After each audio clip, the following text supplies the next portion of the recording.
Hello students, you are welcome in maths class. Today I am going to teach you about a new topic. Topic name is tax. What is tax? At first I will tell you about this.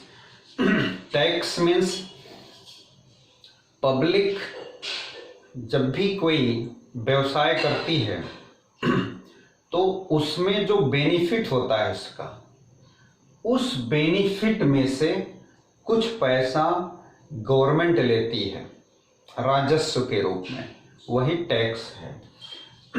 तो tax कई तरह के होते हैं, आइए उन पे discuss करते हैं। जैसे पहला है सेल टैक्स, किसी सामान को बेचने पर जो होता है। एंट्री टैक्स, कहीं पे आप किसी प्लेस पर एंट्री कर रहे हैं उसका पैसा देना पड़ता है, वो एंट्री टैक्स हो गया। वैट है और सर्विस टैक्स है। ये टैक्सेस जो है लिए जाते थे सरकार की तरफ से। उसके बाद नंबर आता है जीएसटी। जीएसटी आपने सुना होगा, बहुत ही फेमस है। इसका फुल फॉर्म है goods and service tax. Goods, G means goods, S means services, T means tax. अब इन सब टैक्सेस को समाप्त करके केवल एक टैक्स लगा दिया गया जिसका नाम है जीएसटी। और ये जीएसटी जो होता है ये भी मुख्य रूप से तीन तरह का होता है। पहला देखिए सर्विसेज, सर्विसेज टैक्स।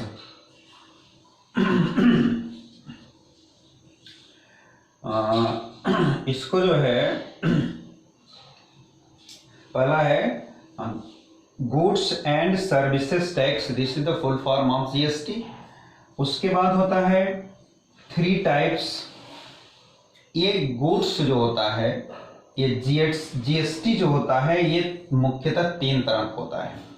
पहला है central, central goods and services tax, ये सीजीएसटी होता है।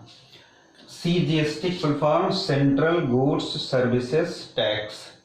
दूसरा होता है state, state goods services tax, इसका शॉर्ट फॉर्म है SGST. Clear? GST full form आप जानते ही हैं, सी से सेंट्रल, एस से स्टेट।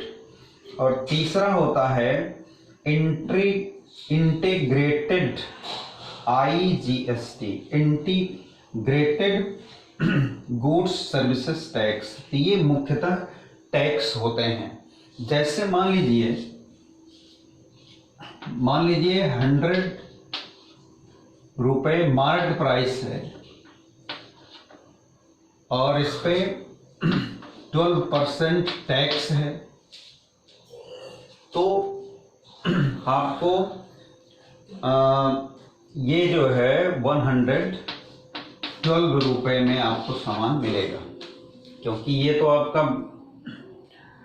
मार्केट प्राइस हो गया और 12% टैक्स का जोड़ लिया जाएगा तो 112 रुपए में मिलेगा। मतलब टैक्स का मतलब जो रियल प्राइस है सामान की उससे कुछ ज़्यादा पैसे में आपको दिया जाएगा। आइए देखते हैं।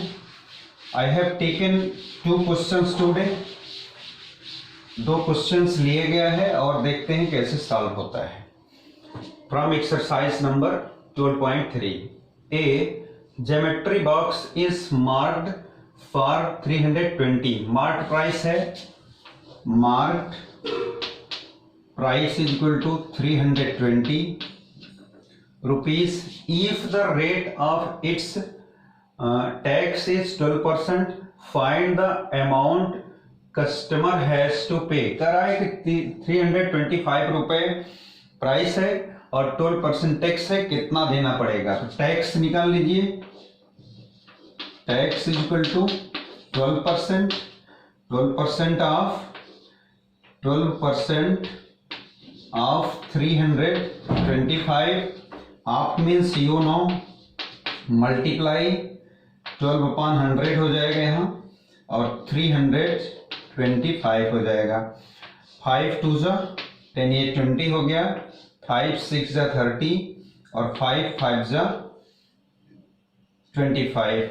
अगेन 5 से डिवाइड करिए, 5 4 जा 20 और 5 से डिवाइड करेंगे, 5 1 जा 5, 5 3 जा 15। यहाँ 13 हो गया।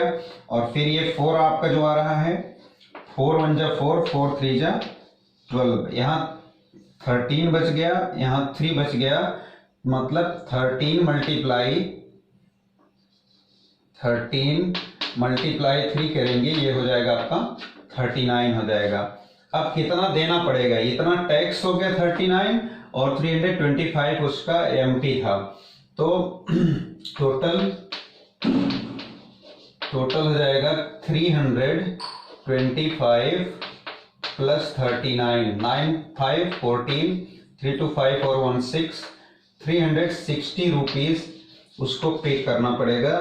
This will be your answer, ये आपका आंसर हो जाएगा। कितना पे करना पड़ेगा, 364 रुपए। अब आइए इसको देखते हैं, ये क्वेश्चन नंबर 8 है।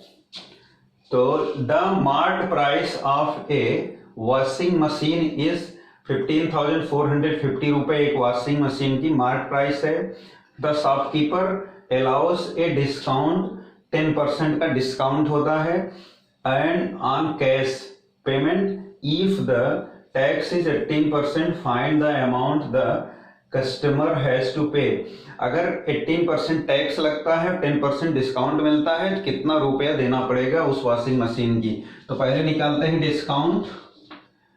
डिस्काउंट कितना हो जाएगा, डिस्काउंट हो जाएगा 10% ऑफ 15,450 मल्टीप्लाई 10 अपॉन 100, ये जीरो दोनों कट गए, कितना आ गया 1545, ये डिस्काउंट हो गया। मतलब ये 15,450 में से इतना माइनस कर दिया जाएगा, वो सेलिंग प्राइस होगा। तो आइए SP इज इक्वल टू हो जाएगा 15,450, इसमें से इसको माइनस कर दीजिए, 15,450 माइनस 5451, 10 माइनस 5 आ जाएगा, 4 माइनस 4 0, 14 माइनस 5 9, 4 माइनस 1 3, मतलब 13,905 रुपया जो है ये सेलिंग है। और इसी पर आपको 18% मार्क प्राइस देना है। तो टैक्स निकाल लीजिए, टैक्स कितना होगा 13,905 मल्टीप्लाई 18 अपॉन 100, इसको सॉल्व करिए, 5 से डिवाइड करेंगे 20 हो जाएगा, और 5 2 जा और फिर 5 7 जा, 5 8 जा और 5 1 जा। तो ये होगा आपका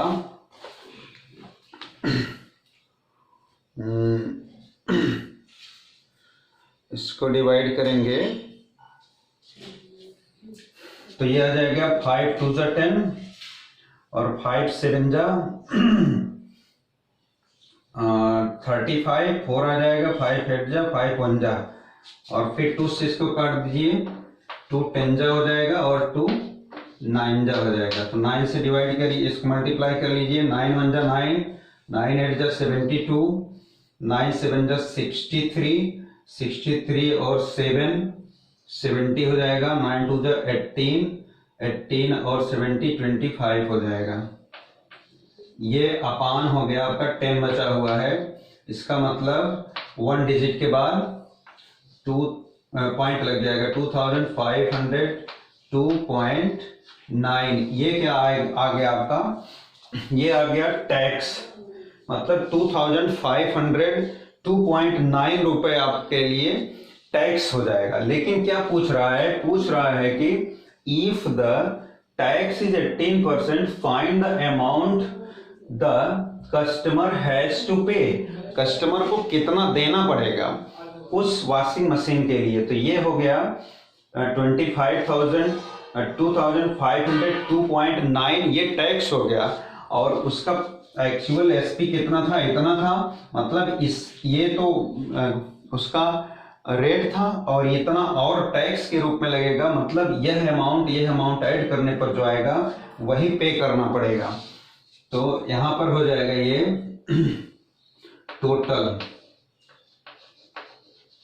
टोटल होगा 13,905 प्लस 0.2052, तो ये हो जाएगा 952709514 325 और 1 6, मतलब 16,407.9 रुपए लगेगा। 16,407.5 रुपीज में उसको वॉशिंग मशीन मिल जाएगी। तो ये आपका फाइनली आंसर हो जाएगा। आपकी आंसर शीट में अगर ये दिया गया होगा तो जान लीजिए वो रॉन्ग है, क्योंकि ये केवल टैक्स है, इतना टैक्स देना पड़ेगा। लेकिन यहाँ क्या पूछा जा रहा है, यहाँ पूछा जा रहा है if the tax is 18% find the amount the customer has to pay. वह अमाउंट बताइए जिससे कस्टमर को देना पड़ेगा। इसका मतलब है आप यहाँ देख रहे हैं mark price of a washing machine 15,450 mark price है। क्लियर? तो इसका मतलब इससे ज्यादा ही देना पड़ेगा, क्योंकि 18% टैक्स भी है। तो अगर आंसर में ये दिया होगा तो जान लीजिए ये आपका ये रॉन्ग है और ये केवल टैक्स है। और क्योंकि वॉशिंग मशीन 15,000 है तो 2,500 में तो मिलेगी नहीं, तो इसलिए ये कंफ्यूजन आप नहीं सोचेंगे, क्योंकि एक टैक्स को जो प्राइस है उसमें ऐड करने जो आएगा वही अमाउंट देना पड़ेगा। तो ये हो गया आपका क्वेश्चन नंबर 2। इस तरह से आपकी 12.3 एक्सरसाइज फिनिश होती है। और होमवर्क नोट कर लीजिए।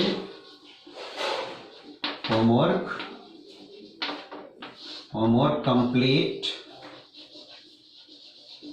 Complete chapter 12। आपका आज चैप्टर 12 फिनिश हो जाता है। चैप्टर 12 आपका फिनिश हो जाता है। नेक्स्ट वीडियो में मैं स्टार्ट करूंगा chapter number 13। Clear? So that's all for today. जय हिंद, जय भारत।